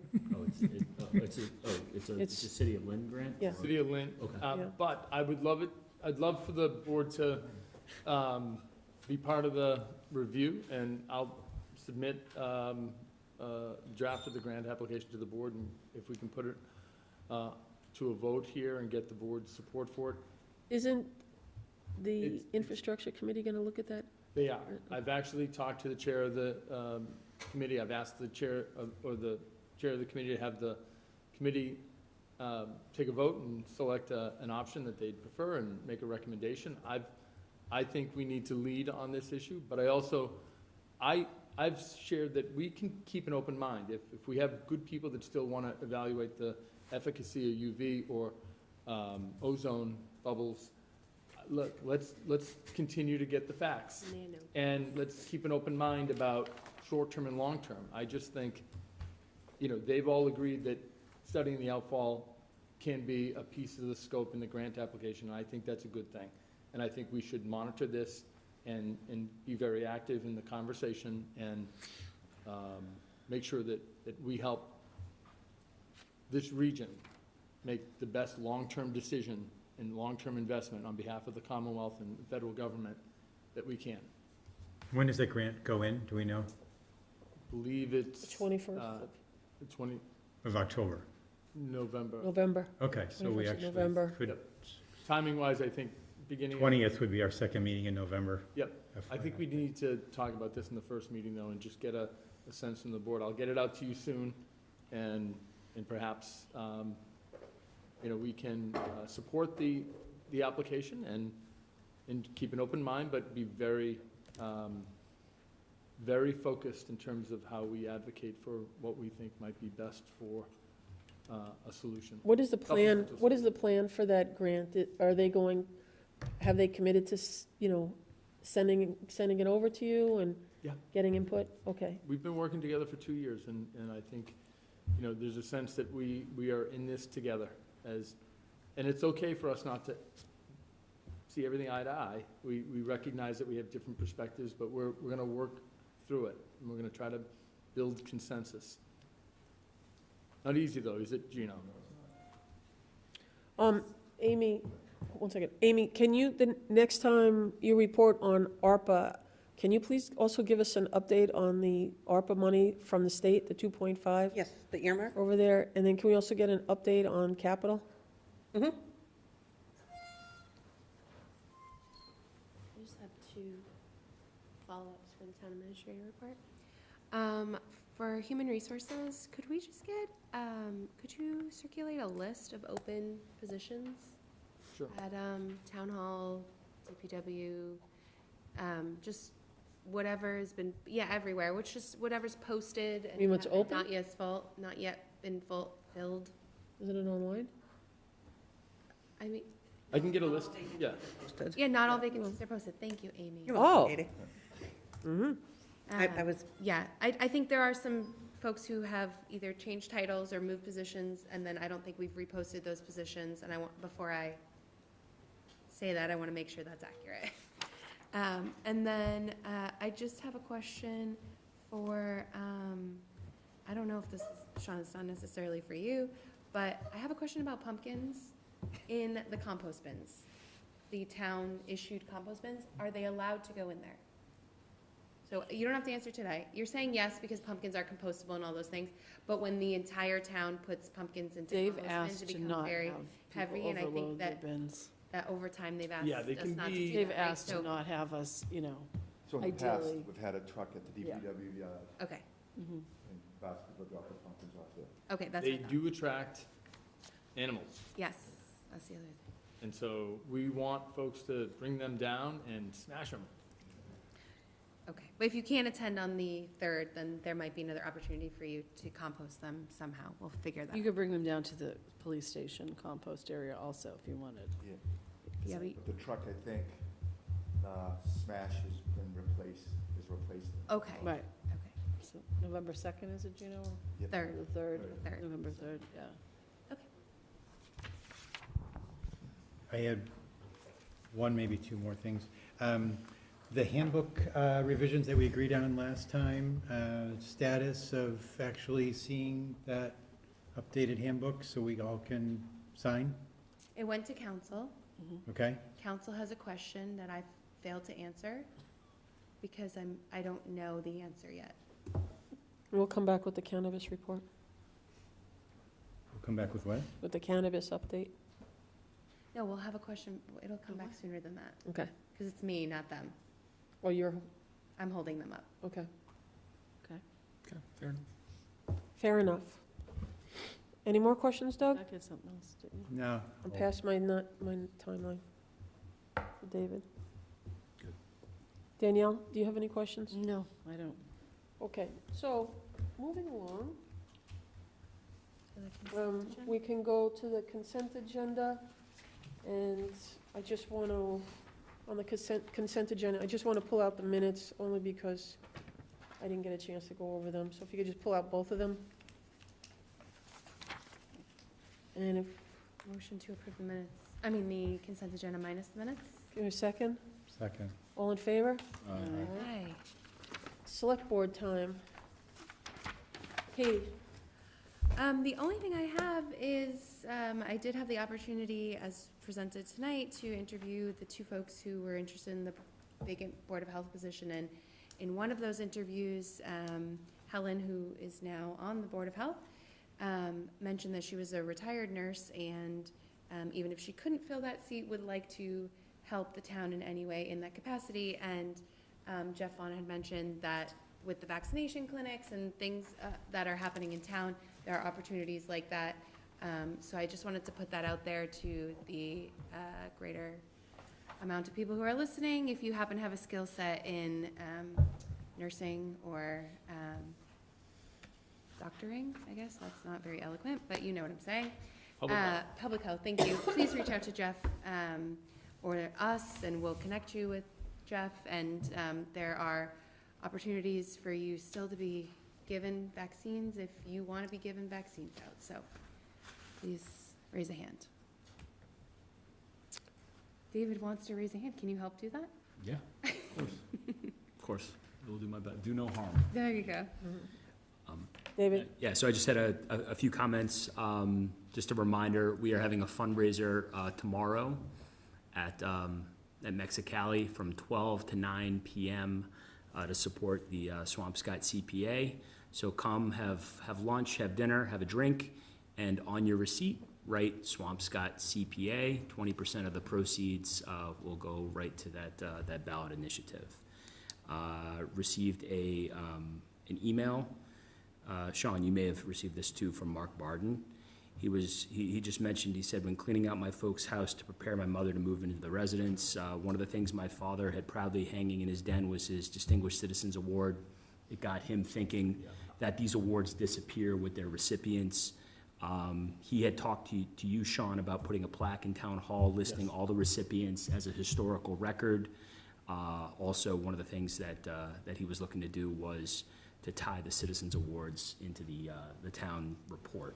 So is that something that we can? It is. I met with Mark. I thought it was a great idea. I was, absolutely very happy to have that displayed at Town Hall, but also roll that into the annual town report. That's something that I think, if we want, communities typically dedicate the annual report to a distinguished citizen. Maybe we could roll that up as part of the presentations we do at town meeting. We've worked over the last couple of years to standardize the town report. We have a nice production, and I think we can roll that into. So do we have a list of these citizen awards that have been? We don't. We'd have to go. Gino, do you remember the last citizen award that the town granted? Jill Sullivan. Jill Sullivan. John McGoffin. Those are moderator awards, right? This was a little. Are those different? Yeah. This is, dedicating the town report in honor of somebody. We put a picture, write up a little bio about them. Is that report different? Yeah, so I mean, the moderator is supportive. I mean, he just thinks that, it was his opinion that the town report is gonna be the only thing that's gonna survive the test of time. So, if we can implement this and try to go back as far as we can and compile that information and generate that plaque, I think that would be. Happy to, advance that. Jared actually done the bulk of the work to I call it herding the cats, to put that report together, but we're putting the town report together right now, and this would be the right time to actually have our re-inaugurate that citizen award. So this is a different award than what the moderator gives out? I'd have to check with the moderator. I'm not sure. The email it just mentions a Distinguished Citizens Award. It doesn't specify if this was given by the moderator or not. But I'll check in and I can report back. Dave, I'm happy to follow up with you about making this happen. Thanks. Doug? Nothing, thank you.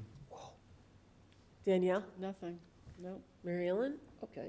So I want to say thank you to Nate Beisheim for his hard work tonight, and Joe Dulett. I also want to let the select board know that today Sean and I met with Max Casper, Cheryl Stella, Glenn Pastor from the school committee, and we discussed the possibility of the timeline of issuing an application to the MSBA for the middle school. So I'm going to start looking at that conversation and what it's going to take, and how will it fall into place with our capital budget. What are some of the goals of Clark School? We should talk about that. And on some good news, Max said that he's ready for Big Blue bargains, so maybe you can make a phone call tomorrow and let them know, get in touch with him. I think I walked out of there thinking they want to get them in there right away. Yep, no, that's So fine. can you take care of that? Yeah, I'll take care of that. Okay. Yeah, and we'll meet again in a couple weeks, but, it's going to take a little bit of time to really figure out when's the best time to put this in, how to put it in, what the waiting time is going to be. At Clark. What you're saying? For the application for Big Blue bargains. Big Blue bargains will go in at Clark into the portables. 2 weeks they'll be in there.